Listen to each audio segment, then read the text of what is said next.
Hey Chris, what can I help you with today? So today I'm going to be reviewing Rodda wall paint, doing an interior garage. I'm going to be spraying. I need a Titan HEA spray tip. So do you got any of those in stock? You do. Cool.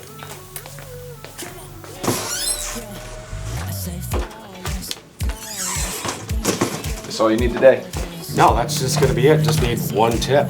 All right, do you need a bag for it? I don't need a bag at all. All right, you're good to go. Cool, thank you very much.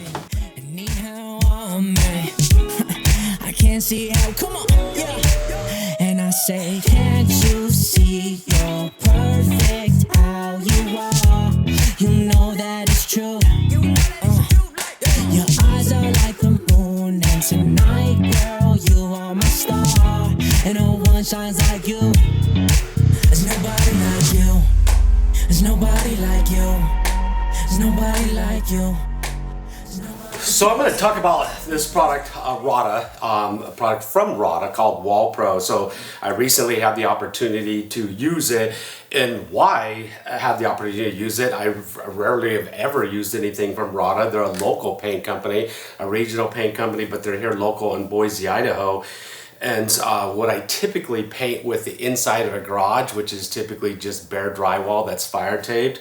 We don't want to put anything expensive in a garage. We're typically just using kind of like a mid-grade wall paint that doesn't, require a primer. And so due to the supply chain issues, the shortages of raw materials, a lot of the products that we're using, you can't even get a hold of them right now. And I went down the line, the four products that, the first product that I would typically use wasn't available. And then I went down to the next one, the next one, the next one. None of them were available. So I eventually called this company, Rodda, and said, do you have anything available to paint the inside of a garage that is reasonably priced? And they recommended that I use Wall Pro. And I paid, I believe, right around $30 a gallon for it. I think that's not too, I think about 32 or 33.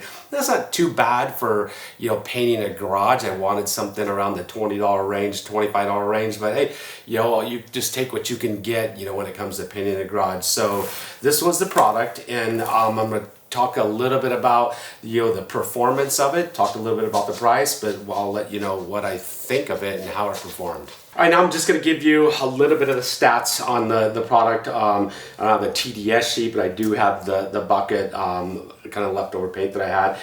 It says apply 2 coats over properly prepared surfaces.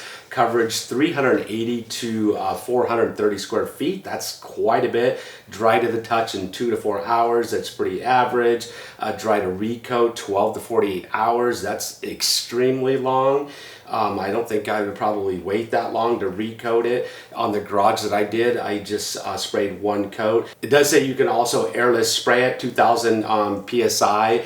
It's a tip size of a 15 to a 19. Easy cleanup. It's a water-based product, and VOCs are pretty dang low VOCs, 0.5 gallons per liter, if that means anything to you. It's an interior paint, high build, high production, or production paint. So it says it's got exceptional hide and touch-up, exceptional coverage, splatter resistant, easy application and cleanup, virtually no odor during application. So is any of that true? I'm going to let you know. So now just on to my experiences with painting the product. So I did spray, I did brush, and I did roll the product. And I'll just talk first off about spraying the product. I sprayed using a fine finish tip, a 310, a 510. Then I used a 515 and a 517. I used multiple tips, so I tested across the board. It sprayed through all of those tips. Now spraying, I gotta say, the first thing I'm gonna want in a product like this on a garage is I'm gonna want a product that covers very well.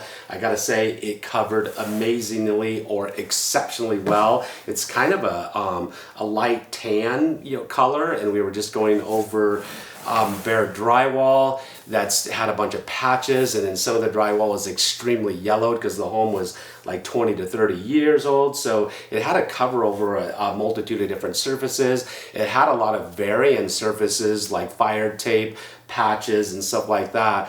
So I do gotta say, it covered extremely well, and the sheen across the entire garage was exceptional. It didn't have any flashing, it didn't have any dull or heavy or shiner spots on it. So I'll talk a little bit about the sheen. It's got a satin sheen, which is a gloss level 2. I'd say it was a true satin from my experience.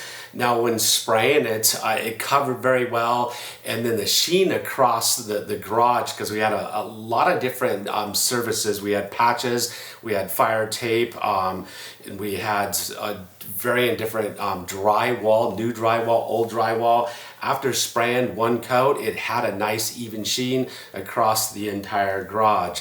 It hung extremely well. When I do garages, I spray one coat and I'm done and out of there, because we're just trying to get color, get paint on the wall. This is not the inside of the house, it is just a garage, and most people want their garages just painted and painted affordably, just so they look nice when you pull into the garage. They're not trying to achieve a high level finish like they would the inside the house. But the finish across the board, it was amazing. I didn't prime it. I didn't use the PVA primer. I just used this product right over the drywall. And once again, I put on a super heavy coat. And once it dried out, it had a nice even sheen across the entire garage, across all surfaces.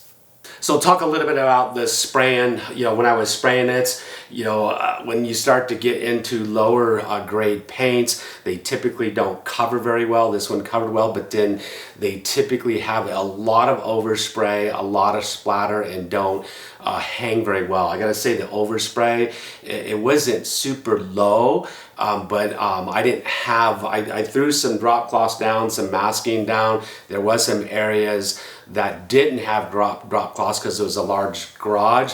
When we picked everything up, because we were spraying walls and ceilings, anything that landed on the floor didn't land as wet paint. It just all swept up and blew up out of the garage. So I gotta say, the overspray, was acceptable when it comes to the product itself, and especially for the price that it was. So it does say, on the can, I'll talk about, it says virtually no odor during application. We did spray it. It was extremely cold outside. We couldn't open the garage doors, so I was spraying in this garage with no ventilation at all. And I do gotta say, it was virtually almost no odor at all. So that's definitely true. And I was definitely thankful that I didn't have a strong odor, that I wasn't breathing. I was wearing a respirator, but when I would take it off, you still didn't smell like a lot of these chemicals that are in exterior paints that can give you a headache, and it just kind of make you sick when you're in an enclosed space. So I did brush and roll. So I did, when I do a garage, I'm typically gonna spray the bulk of it, but around the garage doors in some areas, we are brushing and rolling with a brush and a 4-inch roller, and very little splatter, which was pretty impressive with the paint. It didn't splatter just like it says, and it didn't hide as well when I brushed and rolled it as when I sprayed. So I'd say that was kind of, the hideability was just average when it comes to brushing and rolling it. So one thing I do also want to talk about, it does say it is a production paint. So this is a production type paint that's probably not going to have, as much scrubability, durability, scuff resistance as your higher end interior paints. It's probably why, it's good for maybe new construction homes or garages and stuff like that. Would I want to use something like this on a repaint inside somebody's house? No, I would probably step into a higher end paint. But once again, a production paint for new construction or garages, I think it's going to perform very well for you.